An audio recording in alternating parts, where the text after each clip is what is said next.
Thank you, Chair. Mr. Firth, this is a sad example of corruption and potential criminality, but it also exposes incredible waste within this government, especially in the area of procurement and contracts to well-connected consultants for, in many cases, no discernible work. So I want to try, in my round of questions, to follow the money that was spent.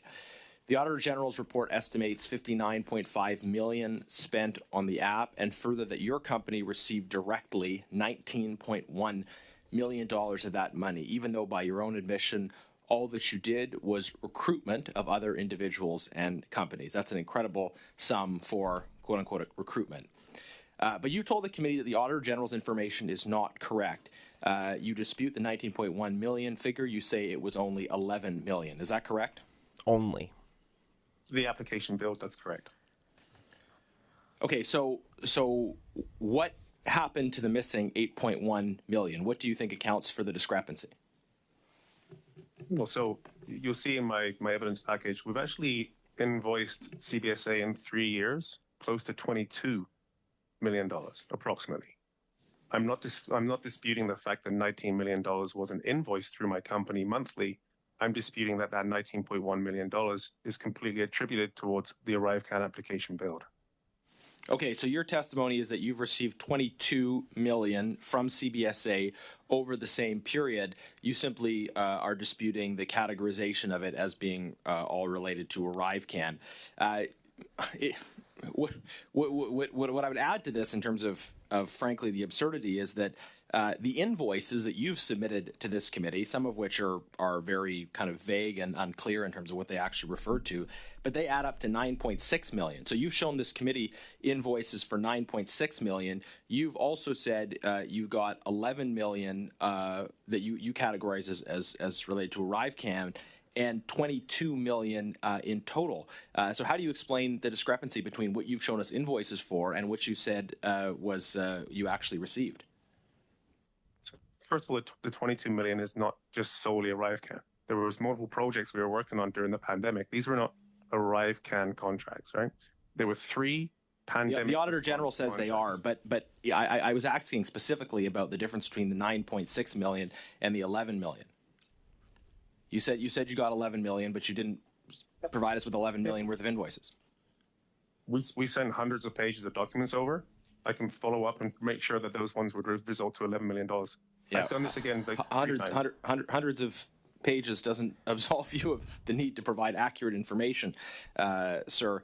And just in terms of the difference between the 19.1 and the 11 million, you started off your testimony by saying that everybody's lying and saying mean things about you. The media is wrong. The MPs are wrong. But you're also now saying the Auditor General's wrong. What are we as a committee to make of the fact that you want us to believe that everybody is wrong in their figures except you, and yet the invoices you've sent to the committee don't add up to the figure you said was spent was given to you in relation to ArriveCan? Boom. Yeah, I also said as well, it's in my opening statement that it's this testimony and this committee that have also had death threats against myself and my wife, which have had photographs of my kids being taken. Sir, I'm looking for accurate information on the amount of taxpayers' money that went to your company. Now, we've invoiced 1,500 times, $22 million. Well, the invoices do not line up with the figures you've given.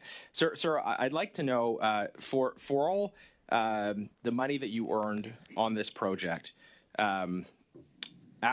after expenses, what was the total amount of money that you and your partner took home from this project?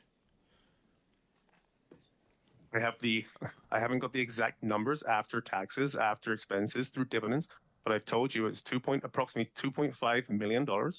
Each? Approximately 2.5. No, in total. Okay. That's the 20%. So you and your partner became millionaires through this project, and you want us to believe that all of the rest of it, in addition to the 2.8 million, were expenses, even though all you did is recruit. I mean, how expensive is a LinkedIn account these days? $2.5 million over 2 years is 1.25 divided by 2 people. How many hours did you spend working on sending the LinkedIn invitation, sir? That has no bearing on this project, does it? I think it does. How much you earn for what work is the question we're asking, right? Yeah. And the numbers don't line up. And just a quick question and a quick answer, please. Because you're talking like 50 grand a month. How many hours did you spend working on this project in exchange for the millions of dollars that you and your partner got for the act of recruiting? Would have been between 30 to 40 hours every month with the invoicing, with 30 hours a month for 50 grand. With doing paying our resources. And So what makes you so lucky that you got this opportunity? Mr. Genwis, thanks very much. Mr. Baines, please go ahead. 30 to 40 hours. First of all, the 22 million is not. I think it does. How much you earn for what work is the question we're asking.